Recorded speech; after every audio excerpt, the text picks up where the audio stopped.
While the recent increase in rushed and straight-up bad games suggests that developers forgot how to make good games, this still isn't true. Unpolished or missing content is often a result of management. Cutting time on refinements does save money, and for a lot of releases they sadly sell no matter how the game ends up being. So this strategy keeps working. Okay, it's more complicated than that. For example, Ubisoft is now forced to act more pro-consumer to not lose what little fanbase they have left. But this video is not about battle passes or microtransactions. It is more about modding and how Nintendo's approach to not allow it is not as bad as it seems. Let's take Breath of the Wild. We all know this game, we all love this game. It does so much right, from a nearly perfect tutorial to addictingly good open world design that keeps you guessing what's behind the next triangle. If you never thought about why this world is so compelling to explore, it's because this shape is so perfectly natural and always covers the things behind. But not all is good. There are some things to be criticized, like the rather small monster variety, a little too open storyline that would benefit from the occasional linear approach, and yes, more complex riddles in the form of, I'm gonna say it now, more but please not completely traditional Zelda dungeons.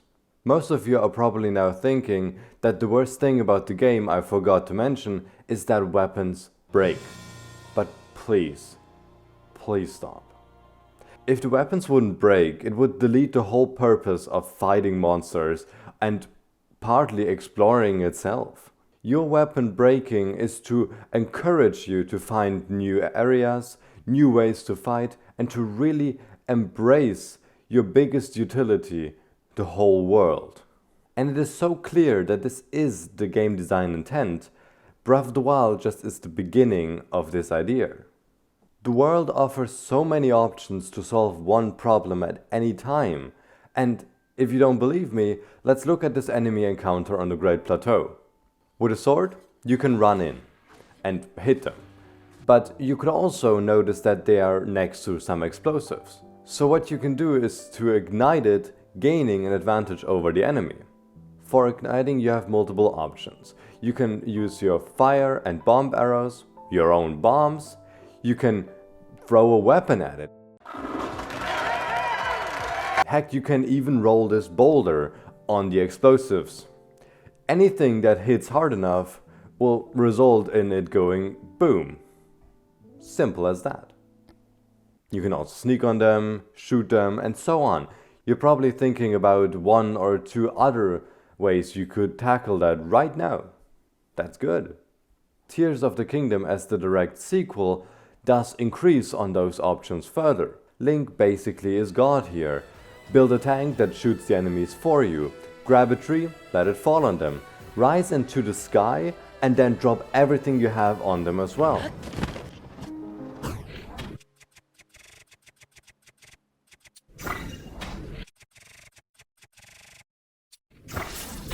You can use the whole world as your own big toolbox. Tears of the Kingdom really fulfills this dream of Breath of the Wild. And we can even go further if we look at Echoes of Wisdom. It is exactly like that, only that now even the monsters are part of the big toolbox. And no matter if you agree with me on this or not, we can definitely both say that there was lots of intent that went into creating these mechanics, this world, into creating this game. For Christmas I decided to play Breath of the Wild again. And as it is more convenient for me and lets me share this joy with my friends, I chose to emulate it on my PC. Of course, my own copy, I'm totally against piracy. And as I played 400 hours and collected all 900 Korok seeds, originally I do know most of the game, so I tried a mod that would shake up some numbers to, well, not have everything in the game already feel like I've seen that before. And I turned it off before reaching the first Divine Beast. While it was interesting on the plateau to collect items and see damage values being changed, or to have beetles sell weapons, it really came back annoying me again and again. As I understand, the mod was made to increase power and usability of certain items that were previously unutilized in the original game, and to nerf certain items that were too dominant, which there certainly were some items of originally. In the endgame of my 100% file, my only weapons were the Savage Liner Sword, the Royal Knight Sword, and, well, the Master Sword. Anything else was pretty much unusable. So I like the idea of the mod, but I think it goes way too far. Before reaching Hateno, I went exploring to collect some resources to then buy new armor in the shop. You don't know how happy I was to find this rare ore. I smashed it and, well, I got a topaz. Okay, it's not a diamond, but at least it's 180 rupee. Oh. It's 80. Like, what do you want from me? To collect 2-3 rare items to get one normal armor piece? Like, sorry, but that's not how the balance of the game is intended. For that, I would have to explore every single pixel of the world to get everything.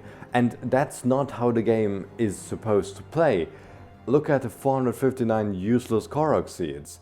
They're in the game to not be found, so that every player does not have to check the same corners. If that would be the case, that wouldn't be freedom in the game anymore. And I can't stress this enough. This game is all about freedom. And not only the game, the whole philosophy of Aonuma's modern Zelda games is about freedom. Breath of the Wild, Tears of the Kingdom does it, and even Echoes of Wisdom is about freedom. Freedom to do and tackle every challenge in the way you want to. And while we're here, I really want to say that when you look at Tears of the Kingdom in this way, it is phenomenal and leagues better than Breath of the Wild. And even the whole, oh, you will spoil the whole story for yourself if you find the Dragon Tears in the wrong order, that's not a problem of the game. It gives you the choice. If you want to play it in order, go for it. I didn't, and yes, I saw this scene pretty early on. Did it ruin it for me? No, of course not. I didn't let it ruin it for me. Doing the tears out of order really created such a great individual interactivity with the story that allowed me myself, to put it together. And if puzzling the story together for yourself is not the full meaning of freedom in storytelling, I don't know what is. Back to the motto. Every shield I gained, except for the Bokoblin ones, had a value of 0. And while I still don't really know what this value means in the first place, what this change did for me was to be not excited for gaining a new shield that would otherwise be really cool. The same applies to swords. I got a Royal Knight sword, the one I mentioned to be one of the best in the game earlier, and it did almost no more damage than the weapons I found on the plateau. And I could go on with more examples like this. No matter what rarity or type, every weapon did the same amount of damage, plus minus 10. And this brings me to another aspect of what makes Breath of the Wild so much fun. Being rewarded for what you accomplished is so important. If the game does not reward the player for his struggles and achievements, it will all begin to feel the same. Why again should I defeat one monster camp if I gain one normal weapon while breaking 3 normal weapons and having the stress of fighting and having the time it consumes? Yes, exactly. It's a total negative to the player. Now, but when the game has more options of rewards than the same weapon with multiple pictures, it starts to be enticing to take on this burden for a potential reward that is worth all of it. And combining this with the game scaling to your progress, meaning you will get more good weapons and even start to get even better weapons over time, the gameplay starts to flow. It will feel rewarding and it will open doors to other aspects of the game. If you destroy this flow, the game won't be fun anymore. And that is what I felt the whole time with this mod. Variety is key to creating something fun and emotionally engaging. This cannot be overlooked. What really proved that for me is the moment I turned off the mod and saw my weapon menu went from no bad and no good weapons to actually bad weapons, and even some crazy highlights that made the combat challenges I did actually worth it suddenly. And to give one last example, the maxi items always give full heal plus extra health when cooked. Of course this is pretty strong, and there is a reason why Tears of the Kingdom removes the durian completely from the game, but that doesn't mean that it is right to erase that functionality from those items. It again makes finding them as bland as everything else, but even more so for someone that is familiar and has certain expectations. The little buffs to weapons no one used, no one will notice. But the huge nerfs to things everyone is familiar with really start to annoy. Less sell price, worse armor, worse weapons, it's all negatives for the player who knows. And this mod certainly is targeted at people that know. This does not mean that mods cannot add new features, cheat codes, or even whole game experiences. Minecraft is a great example.